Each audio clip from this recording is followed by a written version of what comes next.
E aí, o que você pensa sobre a verdade? A verdade é um tema que vem sendo discutido aí ao longo de milhares de anos, né? Desde a filosofia grega, os gregos já discutiam, né? Trabalhavam, discordavam o que era esse conceito, o que significava a verdade, o que não é a própria verdade, o que é certo e o que é errado. Esse debate aí atravessou a história da humanidade e acho que a gente se cansou no meio desse processo e há mais ou menos 100, 200 anos nós começamos a admitir a possibilidade que, na verdade, podem existir apenas pontos de vista e que cada um vai ter a sua opinião e desde que faça bem para você, faça sentido, tudo bem. Você pode ter a sua verdade, eu posso ter a minha e nós podemos viver isso pacificamente. Tudo em nome da tolerância, né? Bom, obviamente que a tolerância é uma virtude muito importante para a nossa sociedade, porque realmente nos preserva como sociedade. Mas, ao mesmo tempo, essa conclusão para nós cristãos é muito complicada, muito difícil, porque, foi o nosso próprio Senhor Jesus que disse: eu sou o caminho, a verdade e a vida. E nós não cremos que Jesus falou isso de uma maneira aleatória e, sei lá, não intencional, né? Nós cremos que Jesus falou isso porque, de fato, ele cria nisso e queria que nós crescêssemos nisso. É como se ele falasse, ó, sabe isso que vocês estão discutindo aí há, enfim, dezenas de anos, centenas de anos? Ok, eu sou a resposta, eu sou o verbo encarnado, eu sou o eu sou, né? Como Jesus fala, trazendo uma referência lá ao que Deus fala a Moisés. Eu sou o que sou. Eu sou a resposta para o que vocês estão discutindo. Portanto, como cristãos, como discípulos de Jesus, nós não temos uma outra opção senão crer nas palavras do nosso Mestre. Nós cremos que Jesus é a verdade. E isso gera alguns ruídos, né, entre a fé cristã e a nossa cultura, que é uma cultura muito mais pluralista, uma cultura que é relativista, aceita a possibilidade de existirem diferentes verdades.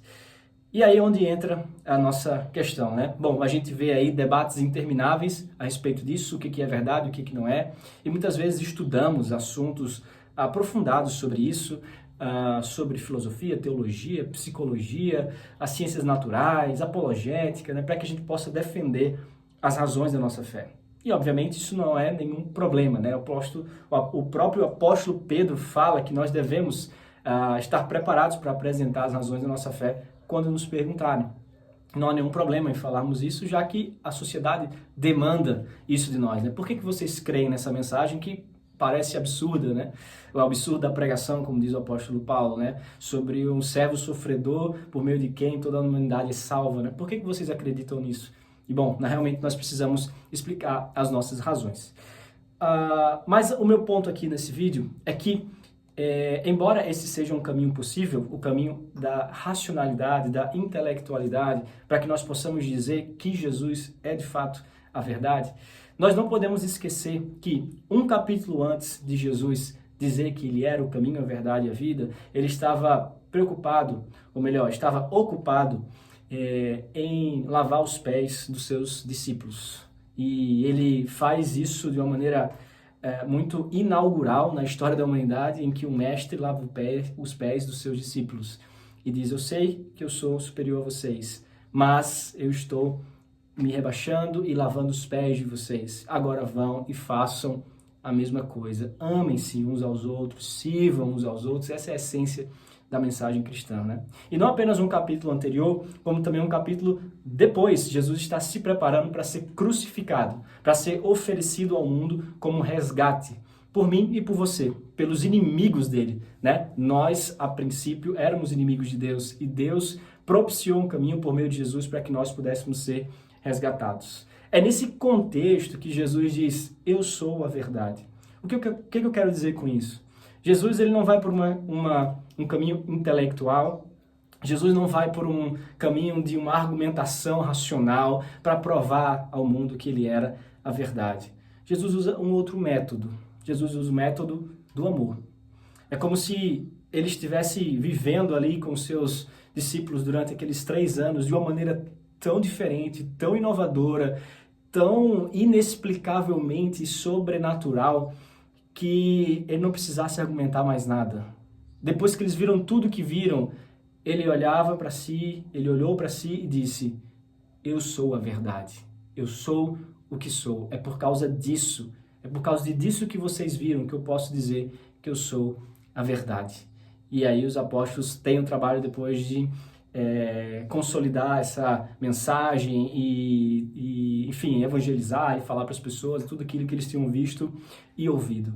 E isso é algo que me chama a atenção. Sabe por quê, queridos? Porque muitas vezes também hoje nós escolhemos essa via racional. E como eu estava falando, no princípio, a primeiro momento, não é um problema. Mas o que realmente faz as pessoas acreditarem que Cristo é a verdade não é necessariamente esses argumentos racionais. O melhor argumento que nós podemos dar ao mundo sobre Jesus ser a verdade é nós termos uma vida como a dele. É nós termos uma vida de amor, sabe? Infelizmente, nós vemos muitas vezes cristãos, e por que não dizer eu mesmo, né?